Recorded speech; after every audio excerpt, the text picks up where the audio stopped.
back to the show. This is The Law Show on CL 650. Hello, Judge Walton, let us on that beat.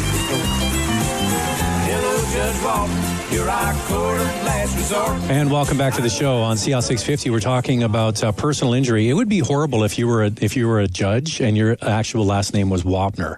That wouldn't be good, would it? I met a doctor. This is a true story. His name was Dale Pepper, and his badge said Dr. Pepper. Can you imagine going through your whole career named Dr. Pepper?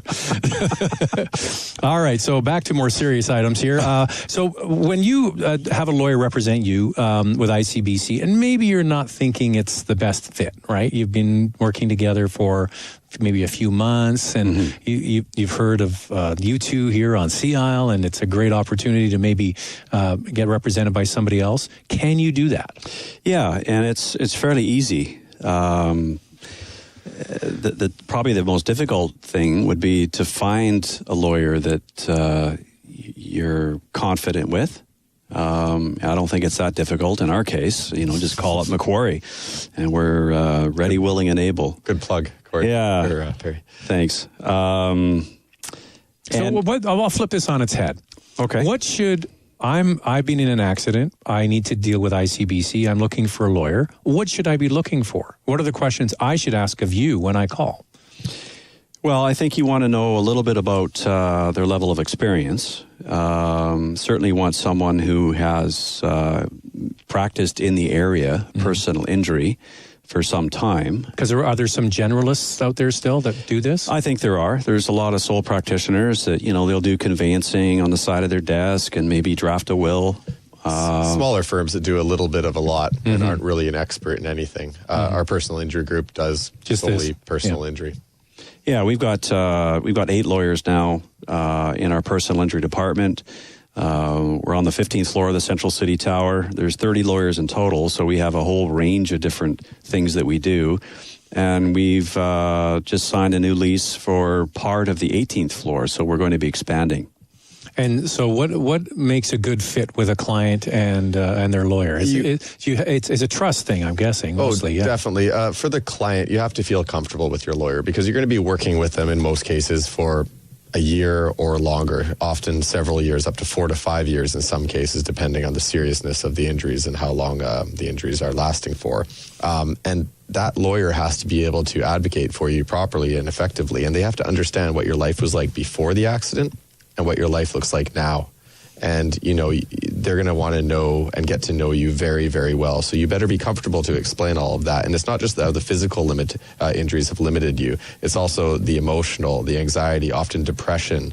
I've had cases where clients have had to talk about suicidal thoughts with me. I've had cases where people have had to talk about, how their relations with their partner have been affected by their injuries in the motor vehicle accident. So you have to be comfortable to give your lawyer the full picture so they can go and advocate effectively for you and how this accident's affected your life and these injuries are affecting you both emotionally and the physical injuries. So what kind of access should a client expect of your time? Because you have more than one file on your desk, obviously, right? So what do you say to them about, how often we'll be touching base and how often you can call me and those? What do you say to a client about that? Well, I certainly don't put any restrictions on clients. If they need to call me every day, they can call me every day. I may not be available to speak with them when they call, but certainly someone in our office will be able to speak with them. We've got a whole team of people working alongside with us. My assistant, her assistant, and and Kevin has a similar team on his side, and we'll always find someone who's available to address their concerns. And you set out that expectation at the very beginning that this could be a year or more. Exactly. And what do people say when they hear that? Well, we also follow that up with an explanation of why it's going to be a year or more. ICBC is not going to look at a claim where you hire a lawyer and want to settle 1 week later without any reports, without proper documentation. It takes time. You need to be able to, as Perry was mentioning earlier, have a firm prognosis of what these injuries are going to look like in the future, or when they're going to resolve, or if they're ever going to resolve.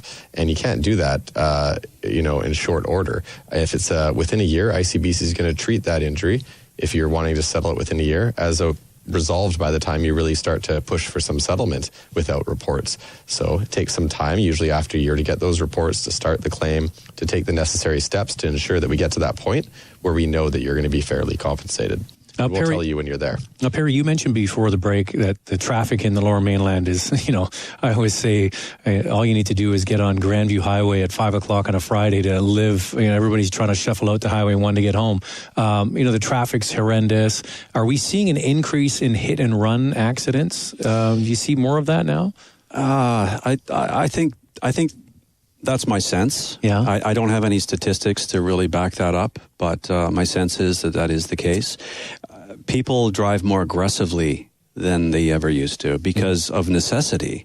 If you're late for something that's very important and you've got 45-minute commute in front of you that you can get through in 20 minutes if it weren't for all the traffic, you might be inclined to want to take chances.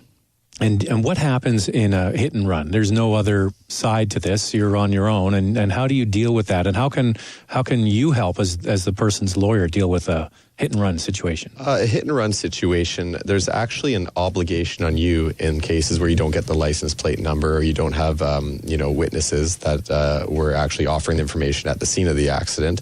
If the person takes off, you have to take some positive steps afterwards to attempt to identify who that person was that fled the scene.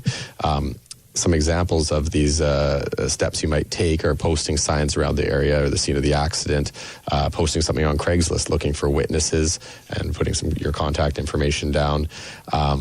Of course, calling the police immediately after it happens and calling ICBC as quickly as possible, too, to put them on notice of this. And then following up with police.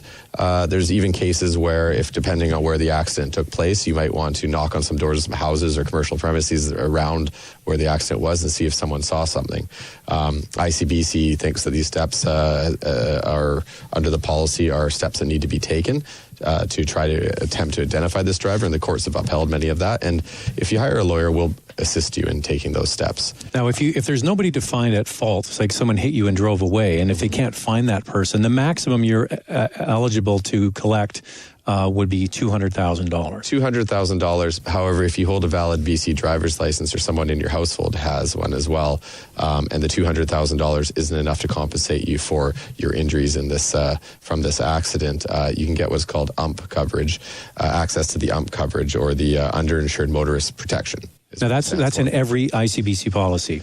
It's included. That $1 million is automatically included, and you can opt to, which I encourage everyone to do, for an extra around $30. Yeah, I think it was $30 or $35. I did it because I have this show. Mm-hmm. My car came up, and we don't need to do it for all of our cars because one person in the house covers all of the the children and the spouse, right? So I'd recommend to get that extra $2 million because you're protecting your entire family essentially and everyone you live with in your household. So if the whole family is in a motor vehicle accident and there's a hit and run or you're out of province, that coverage, that $2 million might not necessarily cover it. We've had cases in the past where there's been a hit and run or an underinsured situation, and that coverage is what actually ensures that they're getting proper compensation at the end of the day. There's one thing I just want to jump in and add here, dealing with a hit and run scenario. People, I think, maybe rightly so, would assume that once they call the police and the police attend the scene of the accident in a hit and run situation, they're canvassing, they're maybe asking questions, taking witness statements, getting as much information as they can, that now all of the investigation is done. I don't have to do anything, which is absolutely wrong. There's still a positive obligation on the claimant to take positive steps, and I always insist that signs are posted looking for witnesses, because your claim can be denied if you simply fail to follow that very simple step. And take pictures of those signs as well and date them so you can show ICBC that you did take these positive steps. All right, in our last couple of minutes here, Perry, I'll ask you, because Kevin's been on many times, so we've heard him before. Everyone's bored of me. No. It's nice to have you here. So somebody's listening to this and maybe they know somebody in their family, or, it's just something to have in the back of your head if anything was ever to happen. So the top piece of advice about being in an accident, maybe you're injured, what should you do? Well, I think see your doctor as quickly as possible. Follow whatever advice your doctor gives you. and follow up with your doctor as on a regular basis. If there is any suggestion that you have not followed the recommendations that a doctor has given you, then there can be a deduction on your claim for failing to mitigate your loss. You have a positive duty to try to mitigate the loss that you've suffered. And, so for example, if your doctor says, well, you should be starting physio in a couple of weeks at the latest, check in with me later on. If you don't do that, then... And 3 months go by, and there's evidence to suggest that had you followed that advice, that you probably would have recovered sooner. Now there's a perfect mitigation defense that ICBC can latch onto and use to deduct your claim. Now, Kevin's answer is going to be call Kevin right away. McQuarrie, because we'll tell you everything that Perry just said. We're ensure that you don't sign a release or disclose documents at those early stages that could potentially be harmful to your claim. So we'll guide you through this whole process. We'll hold your hand. We'll take the stress away so you can concentrate on what Perry was saying, getting proper treatment, getting better without ICBC, crawling down your back, or that uncertainty of whether, in fact, they're on your side or not, or you're getting fair compensation. The other thing I'd throw in there, too, is that, we offer a free initial consultation. So even if you think you don't have a good case, give us a call. We'll chat about it and, maybe give you some insights, and maybe we can help you. That's the voice of Perry Armitage and also Kevin Hyde. Both partners are at Macquarie LLP in the personal injury department, and they're moving on up to the 18th floor. So it's good that you're both here. Thanks for coming in. Thanks for having us. That's all the time we have on The Law Show. I'm Zach Spencer. We'll speak to you next time on CL 650.